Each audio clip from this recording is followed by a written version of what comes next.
Assalamualaikum warahmatullahi wabarakatuh.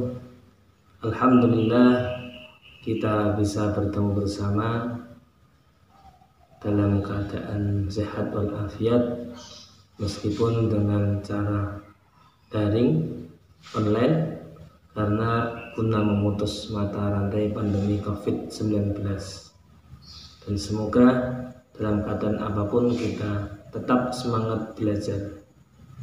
Dan pada kesempatan pagi hari ini kita akan membahas pelajaran Al-Quran Hadis dengan isi materi mengenai surat Al-Ikhlas, isi kandungannya, dan hukum tajwid qalqalah.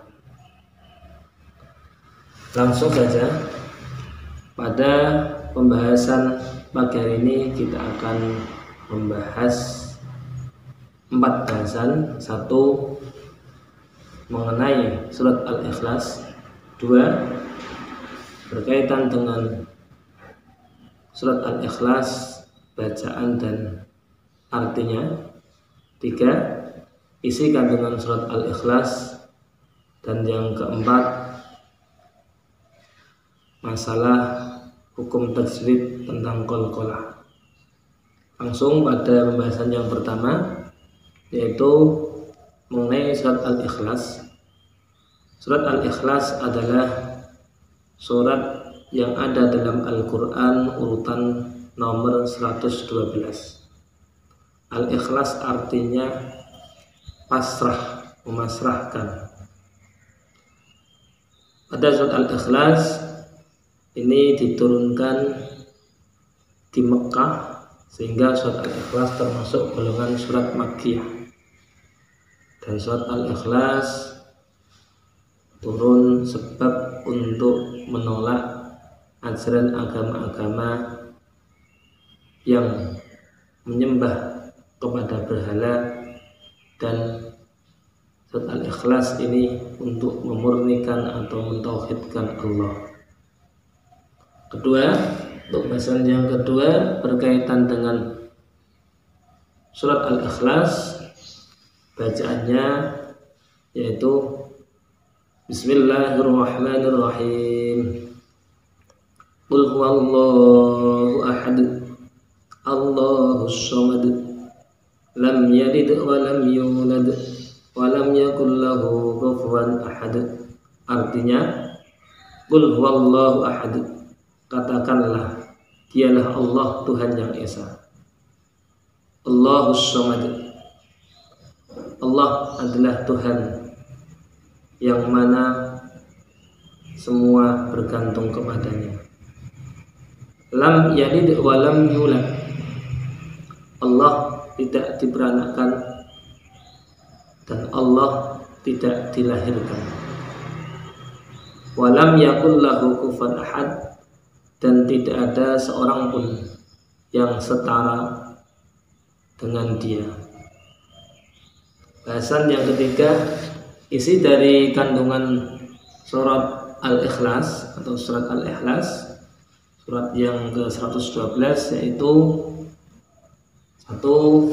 Menjelaskan tentang keesaan Allah, bahwasanya sebagai umat muslim kita harus meyakini bahwa Tuhan kita Esa, satu, yaitu Allah Subhanahu wa ta'ala. Makna atau kandungan dari surat Al-Ikhlas yang lainnya adalah sifat-sifat Allah mengenai As-Samad.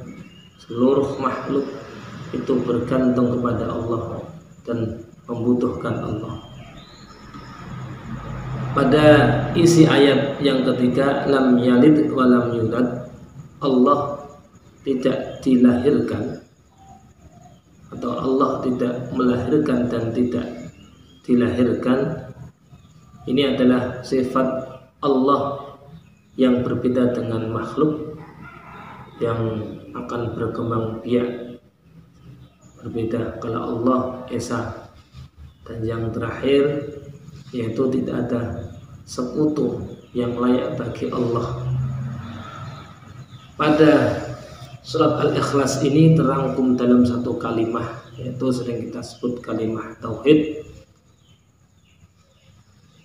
yakni kalimah la ilaha illallah, yang artinya la ma'budu bihaqqin illallah, tidak ada yang patut disembah hanya Allah. Inti dari surat Al-Ikhlas adalah kalimah tauhid. Sedangkan untuk yang terakhir, pembahasan mengenai qalqalah menurut bahasa artinya memantulkan. Sedangkan menurut istilah, qalqalah yaitu memantulkan bunyi huruf tertentu dikarenakan mati asli, sukun, atau diwaqafkan. Qalqalah dalam ilmu tajwid dibagi menjadi dua, yaitu qalqalah sughra dan qalqalah kubra. Qalqalah sughra ini yaitu qalqalah. Sebelum bahas qalqalah sughra dan kubra, perlu kita ketahui huruf qalqalah sendiri ada 5, yaitu qaf, ta, ba, jim, dal, atau sering disebut qatbu jaddin. Qalqalah dibagi menjadi 2, qalqalah sughra dan qalqalah kubra.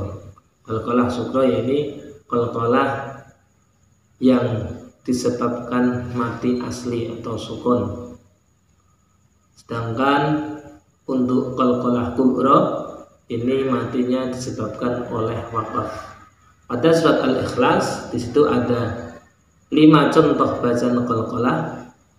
3 diantaranya adalah qalqalah kubra dan yang kedua adalah qalqalah sughra.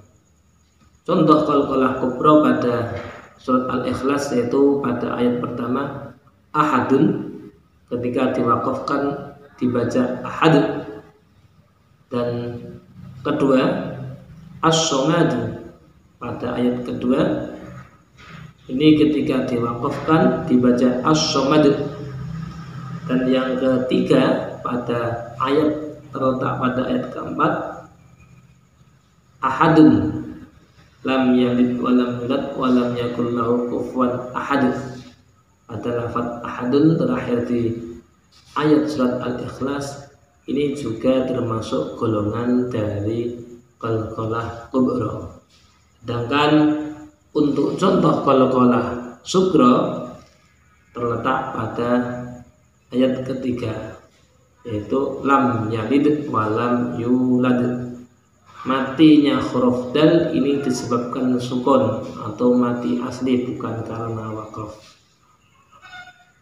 Nah, demikian penjelasan untuk materi pelajaran Al-Quran hadis mengenai surat Al-Ikhlas dan hukum tajwid qalqalah. Untuk materi pembelajaran berikutnya kita akan membahas mengenai syahadat. Tapi sebelum pelajaran pagi hari ini kita tutup, saya akan memberikan tugas rumah agar semuanya bisa memahami dan mempraktekkan qalqalah. Maka carilah 5 contoh qalqalah sughra dan qalqalah kubra di dalam Al-Quran. Terima kasih atas perhatiannya. Semoga pelajaran pagi hari ini banyak bermanfaat dan barokah terhadap kita semua. Amin Allahumma amin. Assalamualaikum warahmatullahi wabarakatuh.